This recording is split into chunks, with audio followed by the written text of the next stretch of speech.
is identified as mentally retarded, put back from the 5th grade into the 4th grade, and stayed in that category until I got out of high school. I don't have any college training, but I met a high school teacher who one day changed my life. I was waiting on another student, and when he came in, he said to me, "Young man, go to the board and write what I'm about to tell you." And I said, I can't do that, sir. He said, "Why not?" I said, "I'm not one of your students."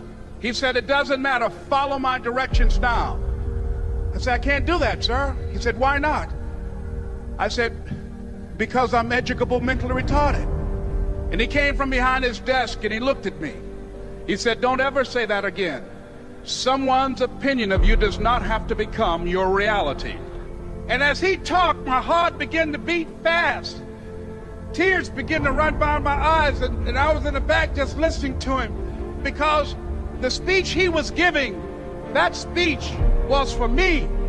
And he said, "Les Brown," he said, "if you want to do anything worthwhile in life, you've got to be hungry." I told Mr. Washington I wanted to become a disc jockey. And so I started working to develop myself. He said, "I want you to practice every day being a disc jockey." I said, "But I don't have any job now." He said, "It doesn't matter."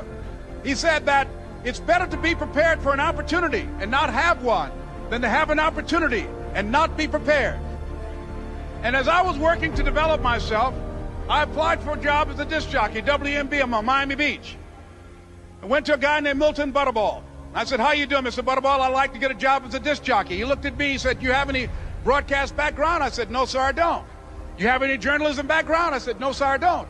He said, "We don't have any jobs available." I said, "Yes, sir." I went back to Mr. Washington and I told him. He said, "Don't take it personally." He said, "Most people are so negative, they will have to say no 7 times before they say yes." He said, "Go back again." So I went back again. I said, "How you doing, Mr. Butterball? My name is Les Brown." He said, "I know what your name is. What do you want?" I said, "I'd like to know whether or not you have any jobs as a disc jockey, sir." He said, "Didn't I just tell you yesterday we didn't have any jobs?" I said, "Yes, sir, but I know whether or not somebody got laid off or somebody was fired, sir." He said, "No one was laid off or fired. Now get on out of here."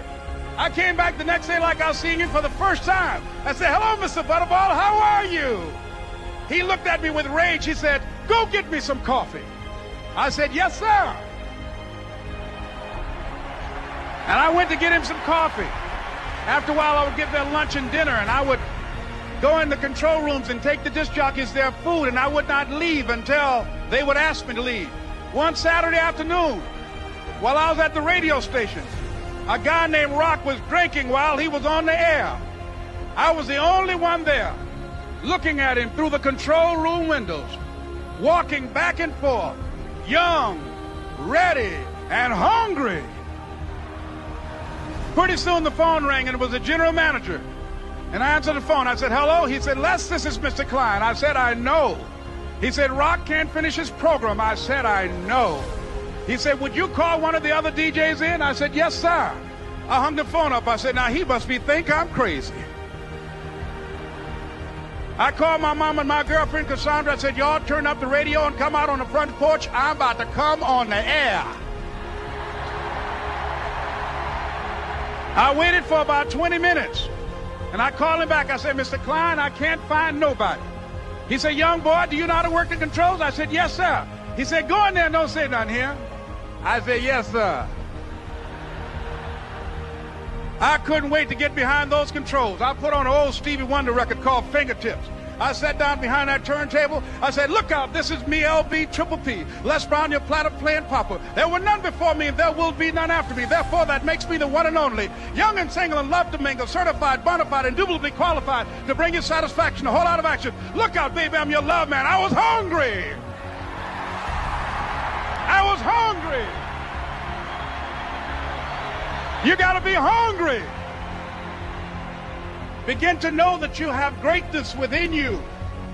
And if just one of you here begin to envision yourselves as being blessed and highly favored to reach your goals, if just one of you capture the essence of what that means, that you have greatness within you and a responsibility to manifest that greatness, that you can make your parents proud, you can make your school proud, you can touch millions of people's lives And the world will never be the same again because you came this way.